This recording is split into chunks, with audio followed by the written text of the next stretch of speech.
मित्रों, this is memorandum explaining the provision in finance bill 2025। देखिए 2025 का ये मेमोरेंडम है फाइनेंस बिल का।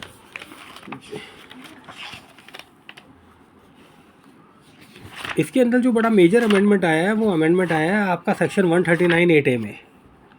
आपको पता है सेक्शन 139(8)A जो है वो डील करता है अपडेटेड इनकम टैक्स रिटर्न से।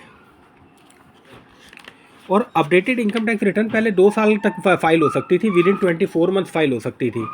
बट इस फाइनेंस बिल ने, फाइनेंस एक्ट ने उसके प्रोविज़न को अपग्रेड कर दिया है, मतलब 2 साल से बढ़ा के 4 साल कर दिया है। देखो मैं आपको इसके प्रोविज़न रीड करवाता हूँ। Extending the time limit to file updated return, subsection 8A of section 139 relates to furnishing of updated return. As per the present provision, an updated return can be filed up to 24 months from the end of the relevant assessment year। ये अभी तक की position थी। Finance bill 2021 में ये provision आया था और 24 महीने के अंदर अंदर आप अपनी अपडेटेड रिटर्न फाइल कर सकते थे। The facility of updated return has promoted voluntary compliance against payment of additional income tax 25%।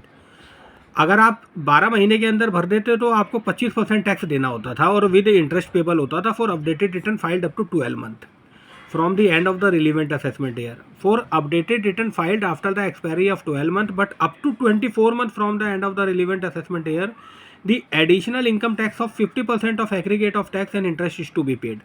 अगर आप 12 महीने बाद भरते थे और 24 महीने के अंदर भरते थे तो आपको जो भी टैक्स बनता था उसका 50% एडिशनल देना होता था, प्लस ब्याज देना होता था। रिटर्न फाइल हो जाती थी, कोई उसमें इनकम स्किपिंग नहीं बनता था। With a view to further nudging voluntary compliance, it is proposed to amend the said subsection so as to extend the time limit to file the updated return from existing 24 months to 48 months from the relevant assessment year।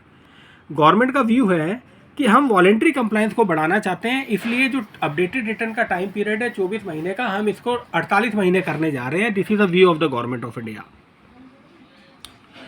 Rate of additional income tax for updated return filed after the expiry of 24 months but up to 36 months from the end of the relevant assessment year shall be 60% of the aggregate tax and interest payable।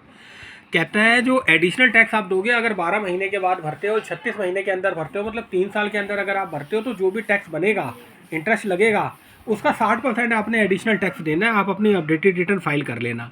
The additional income tax payable for updated return filed after the expiry of 36 month and up to 48 months from the end of the relevant assessment year shall be 70% of the aggregate tax and interest payable।